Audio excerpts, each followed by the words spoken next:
This is Saturday Morning Mysteries. And we're your hosts, Alexis and Grace. Good morning. Hello, everyone, and welcome back to another episode of Saturday Morning Mysteries, where we're your hosts. I'm Alexis. I'm Grace. And we're continuing to celebrate the joyous, wonderful month of December with our Cold Crime specials, where we talk about any episodes of any classic animated show that has to do with winter, Christmas, New Year's, Hanukkah, anything really. No rules as long as it's animated and talks about something that happens in the winter. So I went last week. Grace is up today for our last episode, not only of this arc, our Cold Crimes arc, but also our last episode of the year. Yes. Because what is this, like the 30th now that this episode's coming out? So probably. There's one day left of the year. And just as we did last year, we're not going to have any new episodes for a few weeks, aka 1 month, the month of January. It's our little break time. You know, we got a lot of stuff going on during the holidays. So a lot of traveling, a lot of gift buying, and the weekends are just super crazy. So we're not going to have time to record. Thus, we always like to take a nice little break in January, and then we'll come back fresh with a new arc of crime cartoon sods in February. Yes, so, to that end, Grace, you want to kick us off on our last episode of the year and of season 2, I suppose, of year 2 of Saturday Morning Mysteries? Yes, I absolutely do. Yay. And so, like you said, this is the holiday season.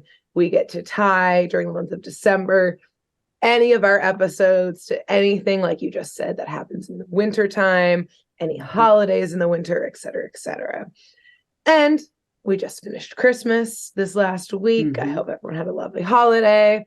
But there's another holiday or set of holidays that happens this time of year that, dare I say, may be the most important holidays. Oh, yeah. I feel like I know where you're going, and I missed something last week I should have said, but go ahead. You know exactly where I'm going. I do. Screw New Year's or Jesus's birthday. It's Capricorn season, aka our birthday season. Oh, yes. That's right. Happy belated birthday, by the way. Thank you. Forgot to say it last week. Birthday to Thank you. Yes. That's right. Our birthdays are in winter. They're about a week and a half apart, 2 weeks Something apart, like give that. or take 10 days, 12 days. 12 days. Yeah. So our birthdays are back to back. This episode is, right in between both our birthdays. And so this year I've decided to do a birthday episode. Fucking wild card. I love it. I love it. See, I didn't check the episode tracker. I had no clue what we're getting into today. And here you go, throwing this. Okay. All right. Cool. I love it. Here's that's perfect. Thing. Is that on our episode tracker, which again, for context, everyone, is where we write down the name and number of the episode we're going to do, so we don't accidentally pick the same ones, because oftentimes we do the same shows during our regular arcs. But for this one, I wrote, I literally cannot tell you, and then I wrote, oh, that's right, it'll ruin the surprise. I was just I remember seeing that now when I put mine in. Yeah. Yes. Okay. So I would have never known anyway. You would have never known because the episode title has the word birthday in it. So I was like, absolutely not. I cannot give it away. But also, I'm doing a show we haven't done yet before. And this is one of my birthday presents to you this year, is because I know it's one of your favorite shows of all time. One of your favorite comic books of all time. Oh. Because I'm doing a birthday episode from the 1987 version of Teenage Mutant Ninja Turtles. Oh my God. Wow. Oh my God. This is such a good birthday gift. Thank you, Grace. I love this. This is fantastic. That's right. Oh man. Okay, hold on. I gotta I'm coming off of the sadness of talking about Arnold's Christmas, and now I'm like, okay, polar get opposite excited. vibe. Yeah, straight up. But you know what? I'm here for it. I love it. This is great. This is perfect. Do go on as I excitedly sip my coffee.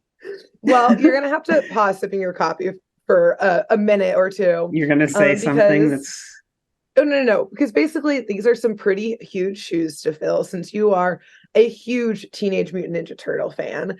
And I feel like I might offend or commit blasphemy as I try and talk about this show, including if I try to describe like the general premise and how we got crime fighting humanoid mutant turtles and also a crime fighting rat.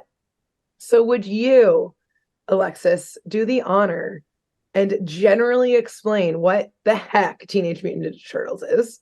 Oh gosh, putting me on the spot. In like 50 words or less, because I know you could go get every single comic book and be like, I've got like 2. I don't have many. Hold on. Don't overhype me now. I do love this. I've always big on the shows.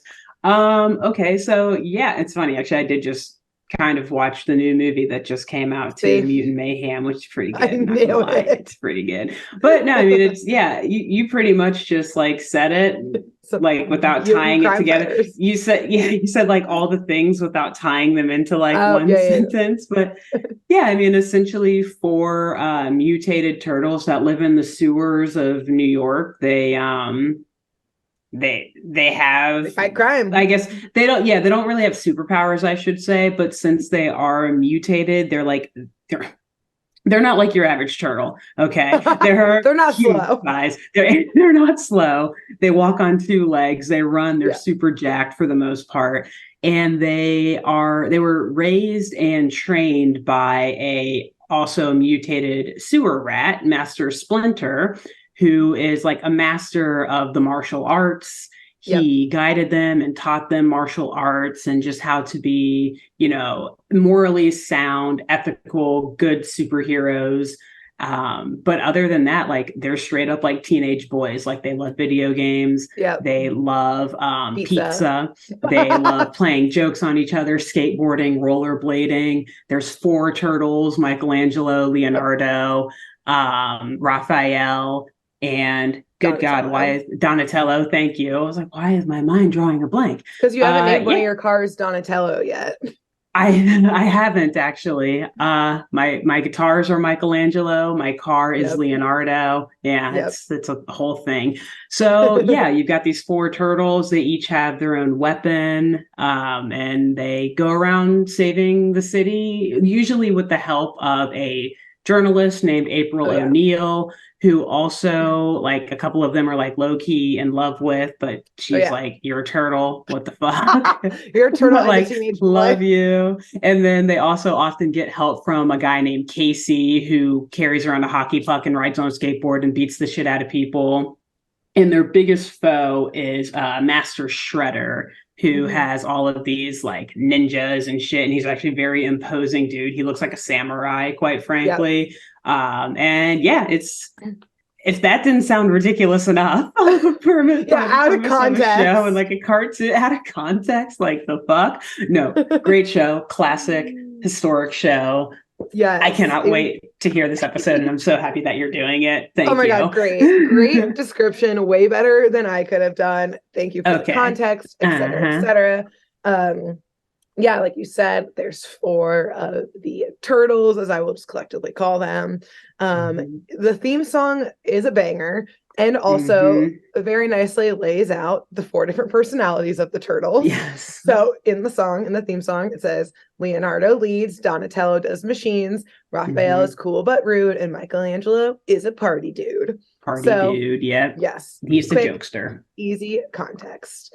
So, and I don't know if you mentioned, maybe you did, that they also like live in the sewers beneath New York City. Like that's where they became the home. Mutants. Yeah, that they turned into, and they have like this full like apartment set up down there. Yeah. And down in the sewers is where we start out. In their apartment lair house. Typical for a birthday, am I right? You got to start every day off at home. Climb out of that sewer. climb into the light. Wait, were you there on the birthday this year? Yeah.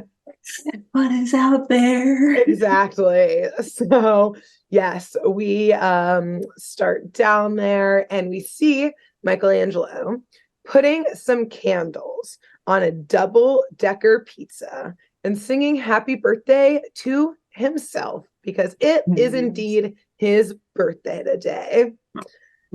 And he brings this ooey gooey cheesy treat into the living room where the rest of the turtles are all watching a movie, and they see Michelangelo and are stoked to see him. I think they all just kind of woke up because pizza for breakfast. So Michelangelo starts to say, here's a special treat in honor of a totally special day.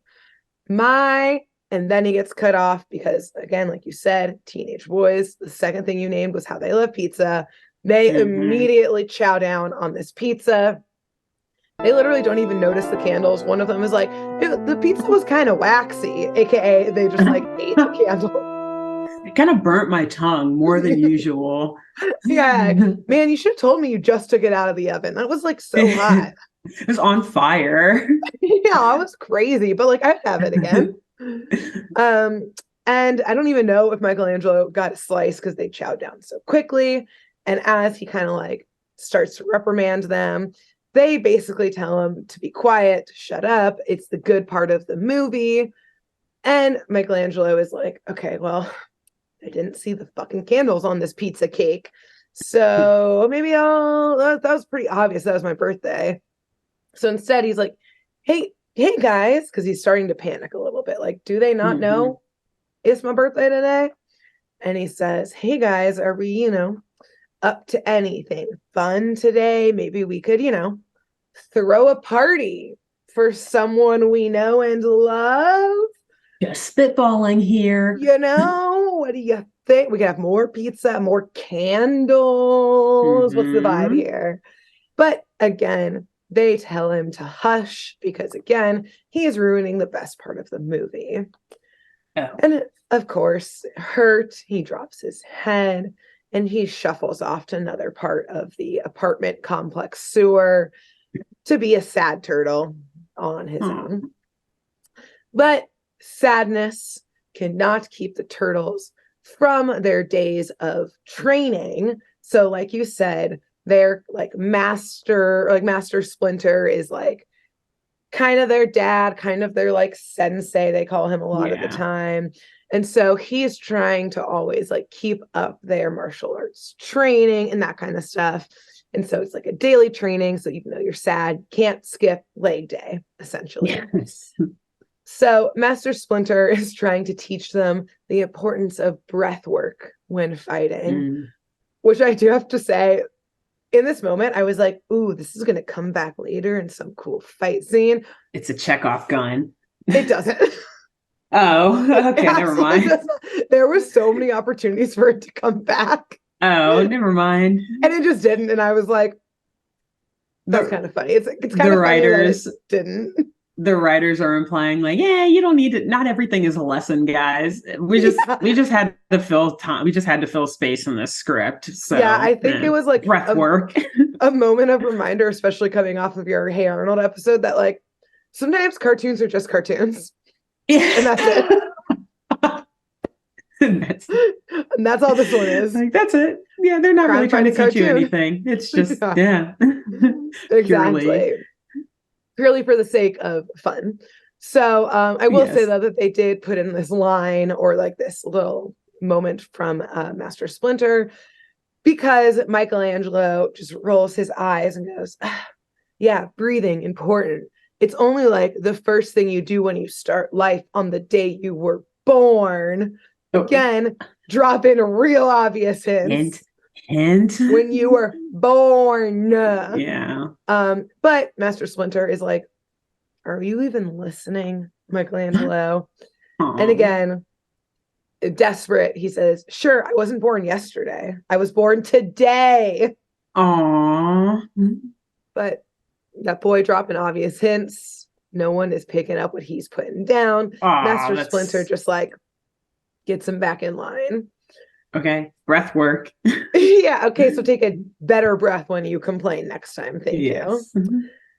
So very desperate at this point, which like understandable. Like throughout this, like I'm feeling for Michelangelo. Like this is like low key one of my worst fears that like all of the people I love are gonna forget my birthday. Like I don't do a lot on my birthday. All I want is some love, and having all the people close in your life forget it is a crime. I would say it is that is the coldest of all cold crimes. Yes, exactly. Particularly because we have winter birthdays, so it's cold. Yeah, so it's extra cold. Yes. He gives it one last try, I will say, by lunchtime. Very flustered, asking if anyone even realizes what day it is. But naturally, it's lunchtime. So they're just shoveling more food into their mouth. And they're like, I don't know, Sunday, Wednesday, Friday. They just care about lunch. I know, it's very sad. These teenage boys. Yeah. Not great to their friend here. No. And also, I mean, I guess maybe again, I'm not as much of an expert on this lore or on this like TMNT as you maybe built me up to be. I love it a lot. I've watched the show a lot. I've read some comics. But I always was under the impression that they were brothers essentially, or like they all were from the same hatch of like eggs or whatever. Like they all were all hatched from the same, you know? Oh, so, yeah. So wouldn't it be all of their birthdays? All? Yeah. I guess maybe they were all on separate days, but like, yeah, like one of their birthdays is probably tomorrow or was yesterday. So like, shouldn't you guys just know each other's birthdays? You know what? But maybe they hatched on different days. They were all part of the same egg laying, yeah, but hatched on different days and then made their way, I guess, to the sewers one by one until they reunited with the mutated rat. Instead of like the National Geographic and like eyewitness like film of like the turtles like hatching and trying to make their way like on the beach to the ocean and not get eaten by birds, instead of them like trying not to get run over by taxis, because they did start out yes, like you said, as little turtles and then they jump into the sewer. Jumped into yeah. Or it's like maybe it's like all adopted families, so then there's called brothers.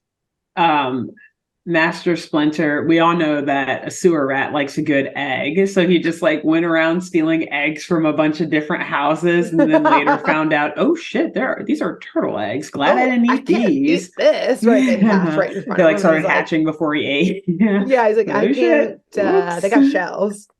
Yes. So yeah, that's a great question that I obviously don't have the answer to. But extra sad.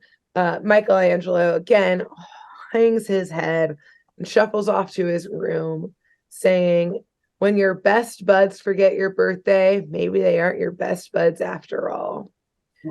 And he's very sad, turtle boy, heartbroken and desperate. And so fearing that he basically, and not just fearing, but feeling that he's been fully abandoned by, yes, his brothers, his best friends, he packs a duffel bag, planning to run away. The drama of being a teenager. Hey, he's the party boy. He's the wild card. So he's like, where is my party? That's literally my slogan is party dude. Yeah. Where is it? Come on, guys. Where is it? It's not here. I'm out. I'm leaving. I make it pretty obvious. All I want is to party. Yes. So after leaving, he leaves, or I guess after packing his bag, he leaves a note that says, sorry, dudes, but it's time to split this scene and scout some new turf. Signed, your former pal and current birthday boy, Michelangelo. He's like, maybe now they'll know. Yeah, so at this point, he's just like, fuck you guys. Yeah. I've had it, and I will let you know what your mistake was. Yes. But before we go see Michelangelo and his new Ninja Turtle free life on the surface, we cut to the most natural place that we would cut to at this point. The center of the earth. Of course. Where else? Naturally. Yeah, we were already in a sewer. We just kept going down. Further down. And here we find our show's main baddie's lair, which is the Technodrome.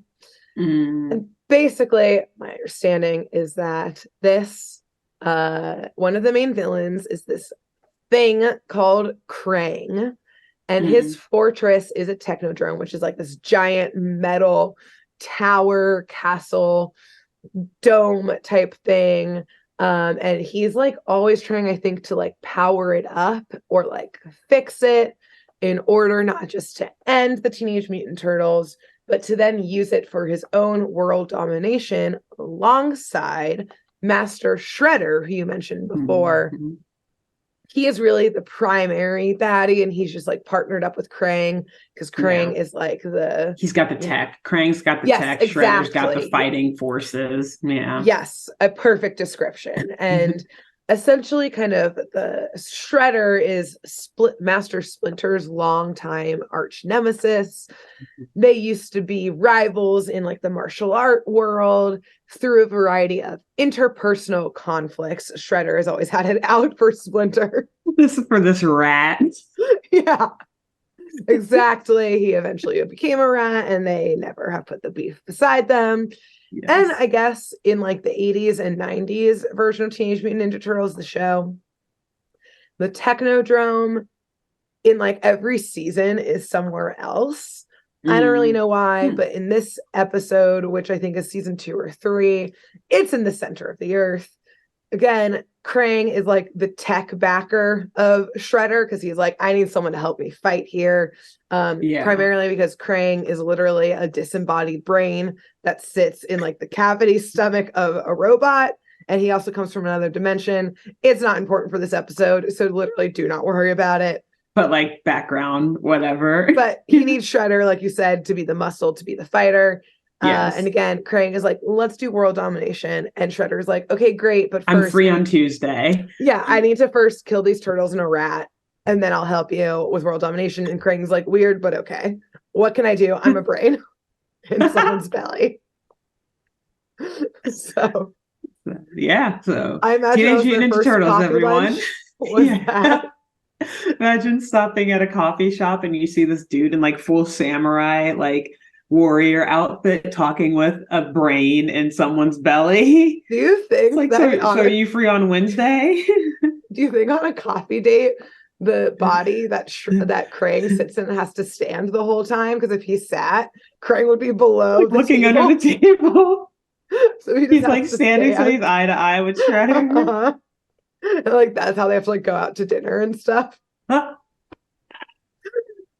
Question, things that you never think about when like watching the cartoon and like reading the comics, and then you sit back and you're like, that's a good point. Do they go brunch together? And if so, how? Imagine like trying to feed Krang through like the does he glassings? Does he need he just to? Like attaches a straw. I mean, no, it's a brain. Well, no, brains need nutrients. Right. And I think like if you I guess he's feeding off the nutrients of the body that he's like stored in. Right. I don't know if like what supports him is a body or like a robot, but either way, he's from another dimension. So maybe like food doesn't matter. Also a true thing. Yeah. I mean, you know what? Again, it doesn't matter for this episode. These are questions for the writers, not for us. Yeah. And again, let's keep in mind, sometimes shows don't have deeper meanings. Exactly. And this is one of them. This is one of them. Yeah. Truly. If it wasn't, if you didn't realize that at the point where 4 mutated turtles were named after Renaissance era, like, artists and like there's no meaning behind that. It's not like they're creative like Michelangelo or Leonardo da Vinci. They're not like those are just their names. They're not painting like the Vatican and shit. They're just or like composing amazing like scores or anything. Inventing groundbreaking science. Nope. They are. The writers just thought those were fun and cool names. They live in a sewer and they are turtles. Trained by a rat. Don't think more into it than that. Get out of that headspace from last week. Yeah. Not everything has meaning. Not everything is a Christmas or birthday miracle. No. It just is. It just is. Yes. And yes, like you mentioned, Shredder is arch nemesis of Master Splinter, who is the rat humanoid. Shredder is a human who, has decked himself out in like basically like samurai gear. He's got like shoulder helmet and kind of like forearm like armor. He like also covers his mouth with armor. They all have very pointy, large spikes coming out of them, presumably to shred, I would imagine, is why his name is then Shredder. Again, I didn't really watch the show that Don't much. think I'm just going to assume that's his background. Don't think about it. Right, exactly. Like, what are we going to name him? Look how pointy. No, that's not very cool. What else can you do with sharp things? Shred. You can shredder. Love it. Shredder. Perfect. It's perfect. Say no more. So, anyways, Shredder and Krang are in the center of the earth, like we mentioned, monitoring the kind of like reconstruction and repair of the Technodrome. I imagine getting it to the center of the earth. You had to do some repairs. I'm sure it was not easy. So you got to, fix the place up. You have to probably move it in parts. Reassemble. Exactly. A little IKEA furniture moment for an evil lair. You see them like looking at instructions like, oh, you're holding it upside down. Who knows Swedish? Anyone? Any of you drones back there? Like only speak like Japanese.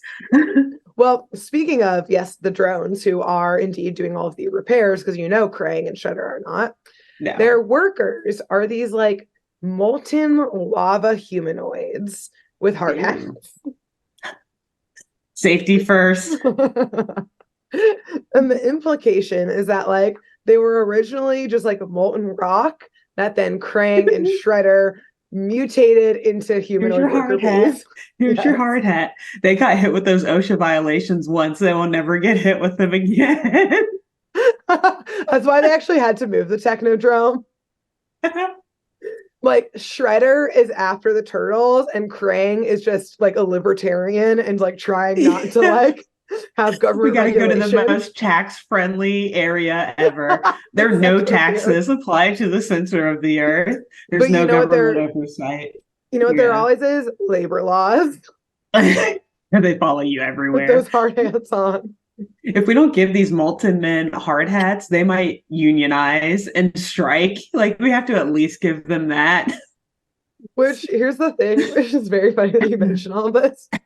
We'll just read you my next line here, is that as they're working, one of them is welding part of the building, which like my first thought was like, you're already in the center of the earth and you're made of molten rock and you're welding. It must be so hot down there. Do you even need to weld? Just like hold your hand onto it, like grab the thing and it'll like meld together. I was like, this is not a safe work environment. Where's the AC? Do they have any exhaust fans? Yeah. Where's the vents, etc., etc. And even more so, not a safe work environment, because as they're welding, some of the welding flux flies off the Technodrome and into nearby lava, which starts bubbling and simmering. So again, where is the health inspector? Where is OSHA? Et cetera. I hundreds of thousands of, I don't know how long actually, or how deep the core is, tens of thousands of miles away. But get someone in there. ASAP. Yeah, soon. This is going to receive an F rating real quick. This place is going to be shut down before you know it. Yes. Which, the welding flux flying into the lava, again, not only starts bubbling and like simmering with smoke coming off of it, but also starts to turn the lava into a green goo.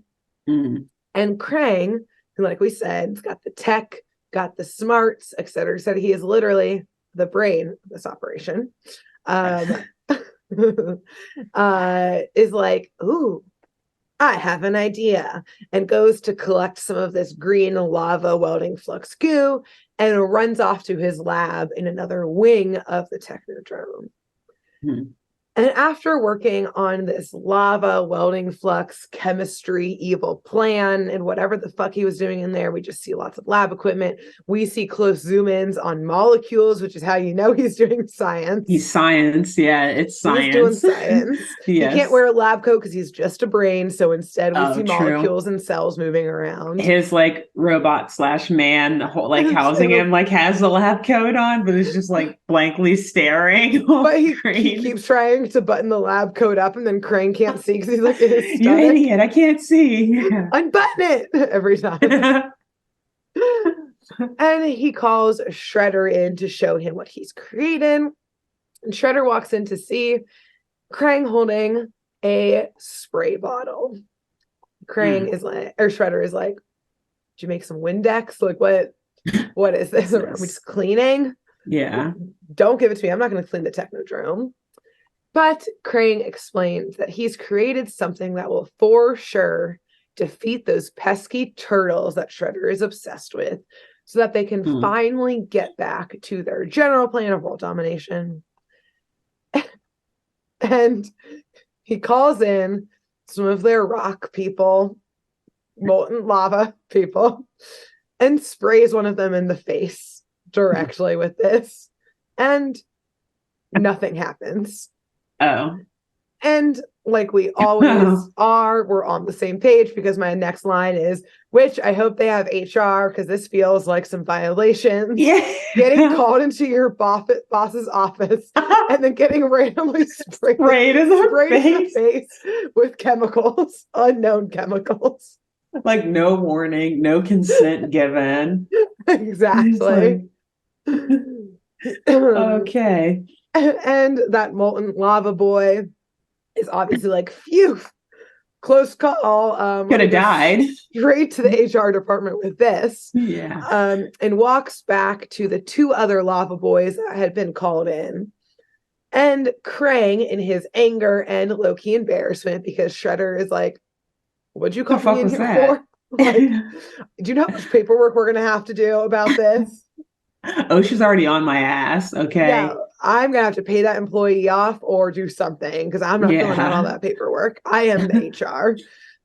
And Krang, again, embarrassed and angry, just like chucks the spray bottle at the three molten lava rock boys, who are all standing together, again, commiserating about their horrible work environment. When, with this chucking of the spray bottle, all three of them suddenly revert back into being big ass rocks. Oh.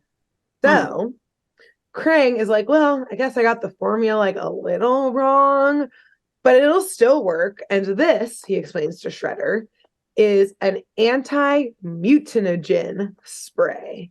AKA, it will turn any mutant species back to its roots. But apparently he got the formula a little long, and it will only work as a batch recipe. Oh. So it's not individual use. But instead, 3 at a time is what will get this to work. Of course. Of course. Yep. Oh my God. So, okay. All right. Yep. No deeper Again, meaning. Exactly. This is literally a brain in someone's stomach being like, hey, I fucked up this formula made of lava and welding flux. I mixed up a few things. I added too much baking soda. And it's basically like you don't read the recipe beforehand when you're making cookies, and you end up making 48 instead of 24 because you didn't adjust it on the website. Yeah. It happens. Oops. It happens. Yeah. Now you just have extra cookies. That's what he's saying here. He's like, we just have extra cookies in now. Shredder's like, oh, why didn't you just say that instead of like potentially committing an HR violation? Right. I didn't need to see it to believe it. But you know, Krang's a good scientist. He has to experiment first. Yeah, he's got to show off. Et cetera, et cetera. That is part of science. Test your theories. Exactly. And so, yes, the plan is obviously that now they can change the Teenage Mutant Ninja Turtles back into the little turtles they once were. Yes. So Krang hands Shredder the spray bottle full of this potion chemical stuff and calls in 2 of their goons to go up to the surface with Shredder to like get the job done, who straight up out of like an 80s bounty hunter movie. They've got piercings, they've got sunglasses, they've got Bebop and Rocksteady. Yes, they have cut off leather vests. Also, they are a rhino and a pig, but in humanoid form. And again, don't think about it. Just let it be. Yes. Don't question it. And their names, are Rocksteady and Bebop. Yeah. So Shredder, Rocksteady, and Bebop go up to the surface and decide the easiest way to get the Teenage Mutant Ninja Turtles to like come to us so that we can spray them down is to just start fucking shit up and like causing chaos. So they go full like Beyonce in Hold Up music video on this city block. They got bats. They start smashing in car windows, fire hydrants, parking meters, like windows to shops. Fires are starting from this. People are Riots, screaming in the streets. Exactly. They are inciting a lot of chaos here. Yes. And seeing this from her Channel 6 reporting room, journalist and Teenage Mutant Ninja Turtle ally, you mentioned earlier, April O'Neil, in her badass yellow jumpsuit, like cargo jumpsuit that I would totally wear, sees all of this and calls the Turtles. She's got kind of like a direct line to them, urging them to get to the city ASAP to stop the chaos that Shredder is causing. So down below in the sewers, so not quite all the way to the core of the earth, but you know, somewhere in between there, the Turtles spring into action, only then realizing Michelangelo is gone. Damn, took him a while. I know, like y'all were just watching TV, eating more snacks, didn't even realize your best friend there's only three of us. Is gonzo.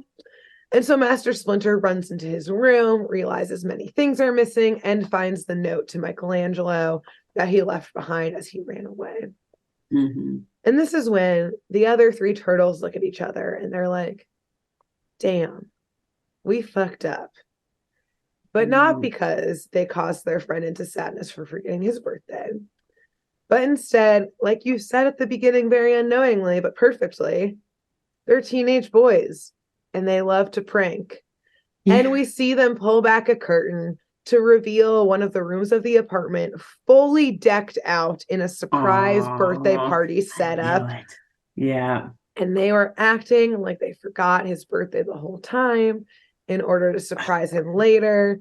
Which, that face was what I made too. I was like, why would you wait that long? Why? And also, if you're throwing someone a surprise party, like you still acknowledge that it's the special their birthday. Day. You don't act like, I know nothing. You just don't say like, we have big plans later tonight. You're just like, let's just keep it low key tonight and just watch some movies and eat pizza, bro. Exactly. And then surprise him. But like, you don't pretend he doesn't exist. Yes.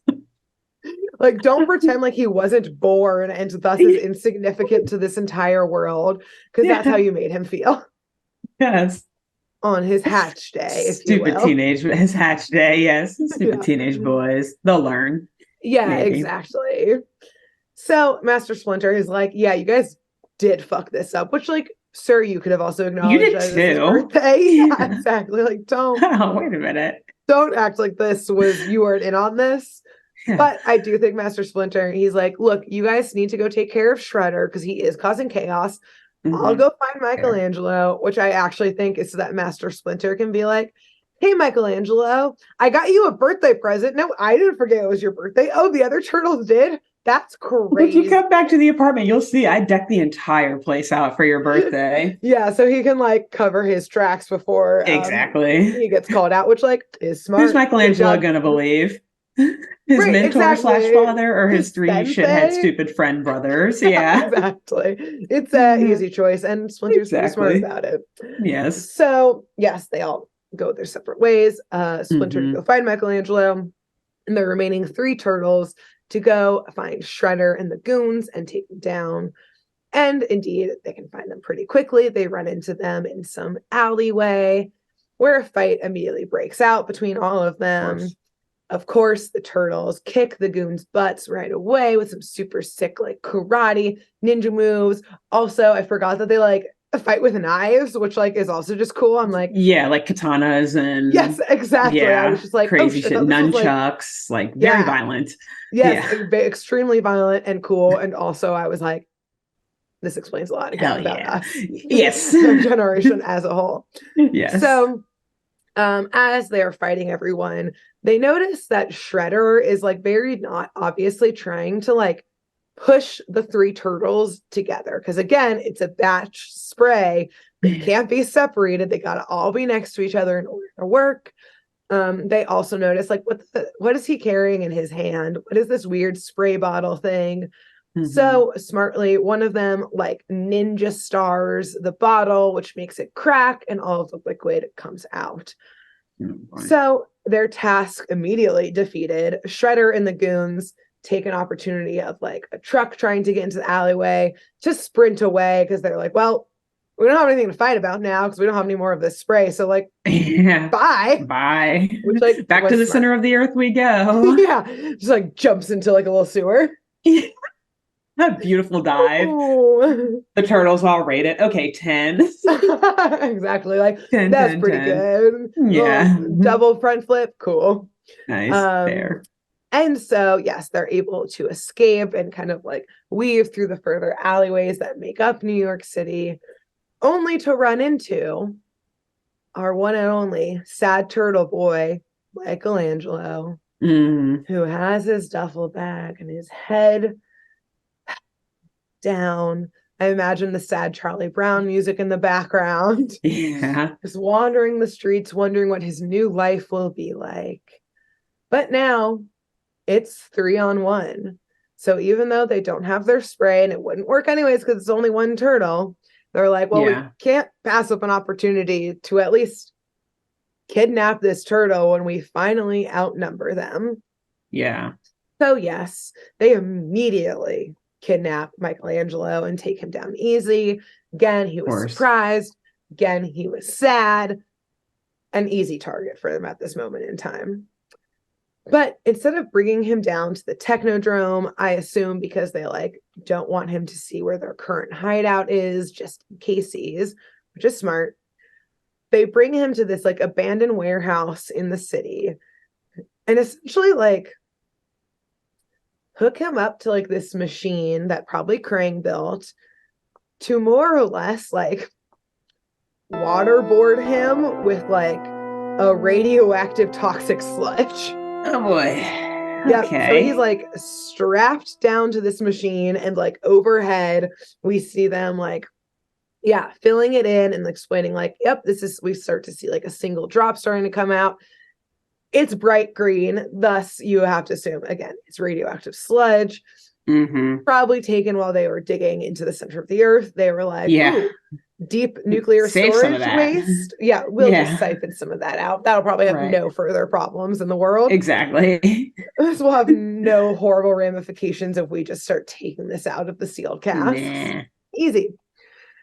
But the plan to unmutate the turtles, the rest of them, is still an important task. So they call up Krang. They were able to get a little rush order shipment of the spray. And so they're like, great, well, this ooze takes care of Michelangelo, because they also tell him, oh, yeah, it will immediately melt you and everything around you when it touches you. So, like, goodbye. Stay calm. But goodbye. Yeah. But stay calm, but this will immediately kill you. Yes. So as they explain that to him, one of the goons goes and gets the rush order of the spray. The other goon takes Michelangelo's like turtle cell phone walkie-talkie radio thing that has a direct line to the other turtles and calls them up basically like a ransom call and says, meet us at this corner in New York City or you'll never see Michelangelo again. So, of course, they're like, welcome. Here we go. Okay. Yep, we got you. Fine. We'll be there, I guess. Only because we fucked up and he really is going to be mad at us. If it wasn't his birthday, we'd maybe think about it a little longer. Maybe not. Yeah. But hilariously, as Shredder and the goons turn to leave the warehouse after switching the like ooze waterboarding machine on, Michelangelo groans and goes, ugh, this is like the worst birthday ever. And all 3 of them stop and turn around and wish him a happy birthday. The first he's heard today. Yes. And then Shredder says, I hope you enjoy it because it's about to be your last. Yeah. Which like is a pretty good line. And you know what? At this point, Michelangelo is just so grateful that someone acknowledged his birthday. He's like, you know what? I will Thank now. you. Thank you. Thank you, It's the Master nicest Shredder. thing Thank you, anyone's Shredder. ever said to me today. Yes. So outside in the streets, Shredder, the goons, and the turtles all meet up at the pre-chosen location. And of course, immediately the turtles are like, where is Michelangelo? Hurt him and we will destroy you. And Shredder's response is like, such violence on his birthday? How Oh. horrible. And speaking of his birthday, what'd you guys get him? Which is really just twisting the knife, psychological damage here. Shredder is such a diva, actually. Like he says some of the most ridiculous things sometimes like that. Yep. Yeah. Yeah. Case in So point. in Dungeons and Dragons, which obviously I play a lot, there's like different Yes. types of damage you can do to like an opponent, and one of them is psychological damage. And I was like, oh, There they it just is. took some right there. Oh, Yeah. that's gotta emotionally hurt right then and there. Yes. But Shredder agrees to take them to where Michelangelo is, because again, he's got to get them cornered. A better way in your warehouse lair. And that's the only way he tells them that they'll be able to find their friend. So, of course, the turtles agree and go with Shredder. And they all show up at the warehouse and see the machine that Michelangelo was strapped to is still dripping toxic sludge, but the entire ground beneath him, or beneath, I guess, like the drip part where Michelangelo was hooked up, is just a pit of smoking and smoldering sludge hole, basically. That doesn't sound good. Yeah, with each drop, it further, burns away everything it touches. This building beneath it is gone now. It is seeping into the earth at this point. They see like a remnant of one of the straps, still kind of been like, I guess not fully melted yet, but they are just immediately crying and saying, at least Michelangelo went the way he would have wanted, like a melted puddle of mozzarella. I mean, not wrong, but like, can we take this seriously? But like, bros, your brother literally just melted away in front of your eyes. Yeah. All because you didn't wish him happy birthday. Yes, this is your fault. This is your fault. You should feel guilty forever and ever. Yes. And with their backs now turned away from Shredder, which is a huge mistake, a big no-no, as they mourn the loss of Michelangelo, again, kind of like crowded around this machine that now has killed their brother. Shredder takes the potion and sloppily sprays them with this anti-mutanogen rush order spray. But clearly it was a rush order, and Krang kind of messed up this formula again. Again, he's trying to figure it out. They only did one test group in the lab on those rocks. They have not tried more. There's no R&D on this yet. The formula is not quite perfect. The rocks aren't a good control subject either. The lava, they don't have, exactly. It was a bad plan, but again, rush order. They had to get it done. Krang is like, yay, take care of those turtles. Let's dominate the world instead, bro. So instead of reverting to turtles, they basically like turn into what I can only describe as like Thanksgiving Macy's parade floats. Which like I'm pretty sure there probably have been in the past, like Ninja Turtle floats at the Macy's parade. They like bloat up into like these huge like balloons and like start slowly floating towards the ceiling of this warehouse, unable to speak or move of their own free will. It kind of worked. Yeah, I mean, literally Shredder's like, I mean, not perfect, but like it'll do. Yeah, I literally wrote it'll do. So they're like, yeah, well, that's that. One of them melted away like cheese. The other one's like, this is an abandoned warehouse. We'll just leave him here and like let him, I don't know, die or deflate or like whatever the fuck will happen to him. Like, but we'll be gone. Oh well. Yeah, exactly. We'll be long gone and taking over the world by this point. Yeah. So with that wiping of his hands, Turtle's finally out of the way. The Shredder and the goons turn to like, I guess, head back to the center of the earth. They are interrupted with the front doors of the warehouse bursting open to reveal Master Splinter there and Michelangelo. Okay. Of course. Yes. So instead of being melted away, yes, by the ooze, he was able to break out of the restraints and get out of that warehouse. He ran into Splinter on the streets looking for him, where again, Master Splinter was probably like, Happy birthday, by the way. Yeah. I came to look for you because I knew it was your birthday and I was so worried. The other turtles aren't even here. I don't know where they are. Happy birthday, love. How rude. I got you a card. Yeah. He was actually out birthday shopping, not even looking for Michelangelo. Just like happenstance, they ran into each other. Oh, yeah. I was on my way to save you. Here's your gift, by the way. And give you a present. It's a pizza. So, yes, they ran into him.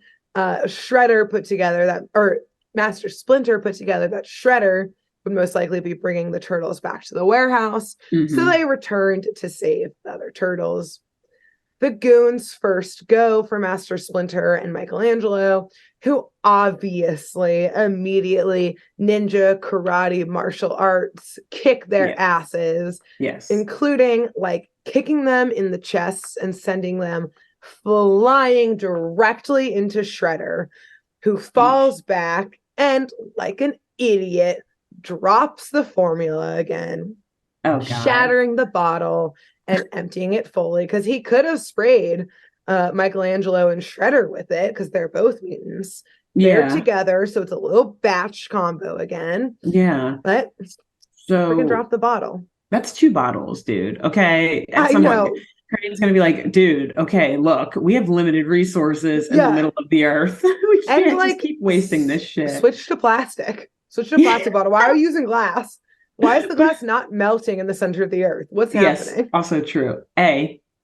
Don't ask questions. Just let it forgot. be. Sorry. Yeah. I rescind everything I just said. This makes doesn't matter. Sense. It's a cartoon. Shredder, stop fucking dropping the bottle. Yes. Yes. And in the moment of chaos that is caused by this, because getting them knocked over or sending them into Shredder falling caused, like, I don't know, parts of this old warehouse to fall or something like that. Shredder, like, helps a chandelier fall down or something. Damn. Shredder and the goons, once again, are able to escape and run out.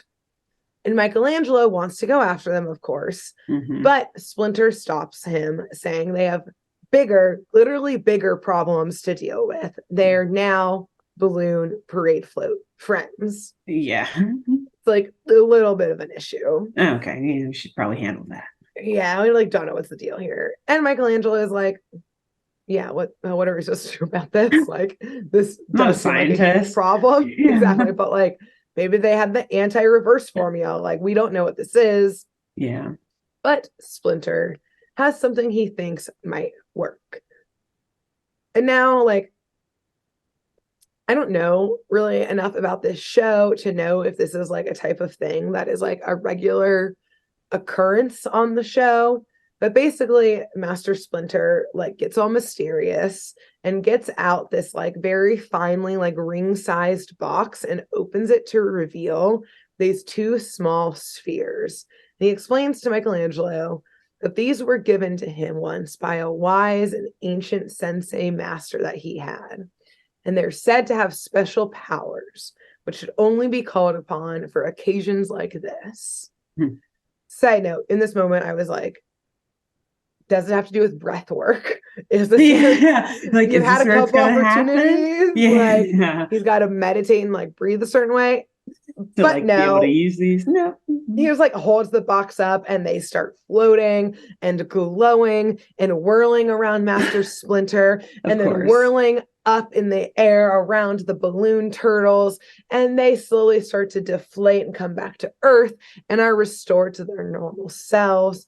And everyone is like, "Oh my God, you did it!" And how'd you do it? Master Splinter is like, "I don't know. These were just like some mothballs." But if you believe in something strong enough, it just might happen.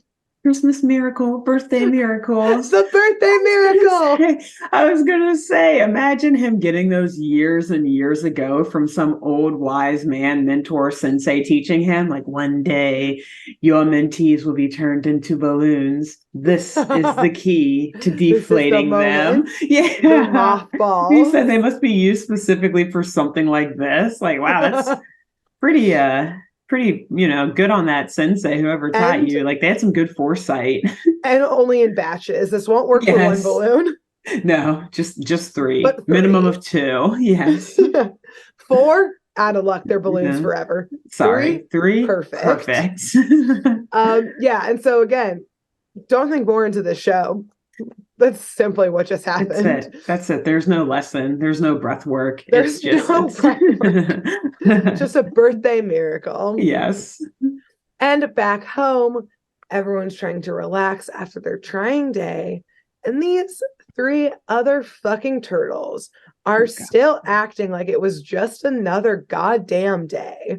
And Michelangelo finally snaps and goes, have you guys even realized that today is my... But Master Splinter cuts him off angrily and calls him over demandingly, ready to give him a lecture. So I guess he didn't give him a present earlier. Awkward. Michelangelo again hangs his head and walks over, truly defeated, feeling stuck at this point. He's like, I saved all your guys' butts. What is this? Or he's like, I just saved all your butts and only Master Splinter knew it was my birthday and got me a present. Yeah. But I thought my brothers would too. But instead of lecturing him, Splinter pulls back the curtain from before to indeed reveal the birthday party. And everyone rushes over and hugs him, gets out a cake. Even April O'Neil is down there and she gives him a kiss on the cheek for his birthday. And he yells his catchphrase, Cowabunga. And that's it. The end. Happy birthday to us all. Yes. The most important, us all, aka me, Grace, and Michelangelo. Happy birthday, us. Us. And the end. Us. The most important holiday of the winter season. Our birthdays. It's true. That's what my parents tell me, at least. Yes, we are the present this holiday season. Yes. Our birth was the present to the world. Present. Yes. Yeah, you're welcome. You're welcome. Oh my God. Yes. Amazing job. Amazing. What a plot twist on the day. Not expecting that at all, but I love it. Yep. Excellent. Great. And great way to end December and wind down our holiday arc, our winter arc, and the end our season year / season 2 of Satmore and Mist. Amazing. We will thank you. Yes, it was very fun. It was very fun to watch. Again, especially knowing that you watch this show so much. Yes. And yes, like you mentioned at the top, we take a little break in January to give ourselves some recovery time from the holiday season. Yes. Et cetera, et cetera. But expect us back in February with a new show arc. And between now and then, Alexis, who should our listeners and viewers tell about this show? I think you should tell a pizza delivery person. Nice. Or, pick one up and tell the people working at the counter. Regardless, tell someone who's making pizza for you, aka get pizza, and then tell the person who makes and or serves it to you about this podcast. I'm sure that they also love TMNT. Who should they tell? I think you should tell a friend who has a winter birthday. Okay. Even if their birthday has already happened, tell them happy belated birthday. Here's my present. It's this show. It's this podcast. Here you go. Their birthday hasn't happened yet. Say, here's an early present. Yeah. This show. Perfect. The show. Regardless, this show is the perfect present for all of your gift giving needs. Exactly. So give it to a winter birthday friend. And happy New Year, everyone. Thanks for spending another year with us. Yeah. 2 years down. Another year on the horizon. What are we going to do? It's going to be a good one. Shows to come. Yes, and indeed. We'll see y'all in 2024. We'll see you in Feb 2024. See you next year. Happy New Year's, all. Happy New Year. Bye. Bye. Thanks for tuning in to Saturday Morning Mysteries. If you enjoyed this episode, please share, rate, review, leave us a like, and drop a comment. We post episodes every Saturday and bonus tune tangents whenever we feel like it. So please subscribe so you don't miss the shenanigans. And if you want to follow us on YouTube, click the bell under the YouTube subscribe button to receive notifications when new videos are posted. And if you want to subscribe to the podcast, we have no idea what you're listening to us on, so just hit the big subscribe button on whatever app you're using. We believe in you. Give us a follow on Twitter and Instagram at SatmornMist, all the abreves, and let us know if you have any episode or show requests by emailing SaturdayMorningMysteries@gmail.com. Thanks to Jenna Kendall for the logo design and to Ava Sakiki for the music used during this week's episode. See y'all groovy kids next week on Saturday Morning Mysteries.